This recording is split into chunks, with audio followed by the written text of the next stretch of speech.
Bu nomayanmı söz, nomayan saqayğanmı dep qoydu. Əməliyyatda şu məngə pərdiyallığı. Abdumjit aka shu ba'zi damlar kichik chig'ingizda novmo'yan bo'lganmi deb chaqchaq qilgan. Bu novmo'yan degan qanday kasal? Shuni bir tushuntirib bergan bo'lsangiz. Bu nomayan deganimiz bu kichik buvoq bolalarda ko'p ko'rilayotgan bir kasallik. Endi bu nomayan deganimiz tibobat bo'yicha məngə pərdiyallığı deb ataladi. Aş kichik buvoq bolalar har xil salat tufaylidan qizib, tortishib qolgan chig'ida shu məngədəki nervlar ülab ketib, üzünü öldürülüb nerv hüceyrələri.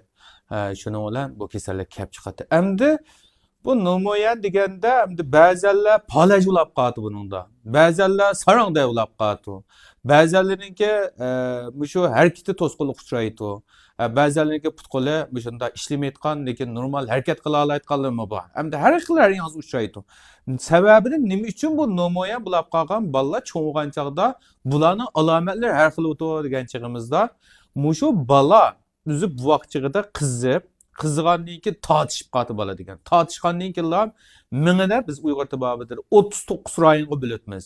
Masalan, harakat qilishni boshqargan rayon, jinsiyatni boshqargan rayon, havasni boshqargan rayon, hissiyotni boshqargan ishqib, tafakkurdan boshlab hammani boshqargan ayrim rayonlarimiz bor. Hamda ash rayonlar ichida shu bola qizigan chog'da shu qizigan o'rin qaysi o'rin noyatbak ishki a'zolarimiz qaysi o'rin bak qizigan bo'lsa dal shu rayonniki xizmatda to'sqinlik uchraydi. Shunlar ba'zan bolalar gap qilolmayotgan, harakati normal. Ba'zan bolalarning o'zi harakat qilolmayotgan, gapi normal.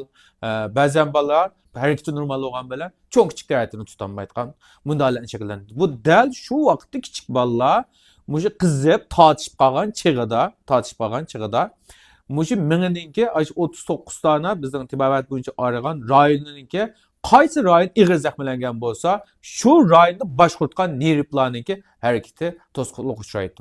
Shunga ba'zi odamlarni biz o'zi sop sog'lom, normal ketayotgan, lekin gap so'zi ish harakati bizni quliqimizga yoqmay qolib qolsa, sizlar qo'yib, "Bu nomayanmi siz? Nomayan bilan saqayganmi?" deb qo'ydi. Amaliyotda shu menga pardiyallığı. Endi shu menga pardiyallığı bo'lib qolgan chig'ida endi bolalarda yuqorqi biz degandek nurg'unliq alomatlar ko'rilayotgan.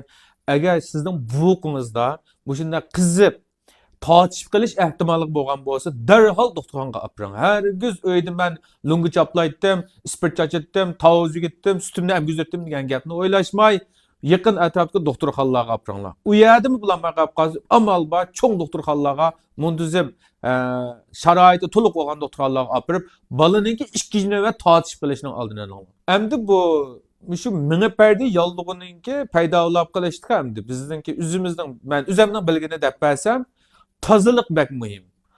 Bu ko'proq bu yezi qishloqlarda ko'p ko'rilyapti shu mingi parda yollig'i kichik bolalardagi. Bu nima ish qillar desak, bolalarimizga tozaliqqa diqqat qilmaymiz.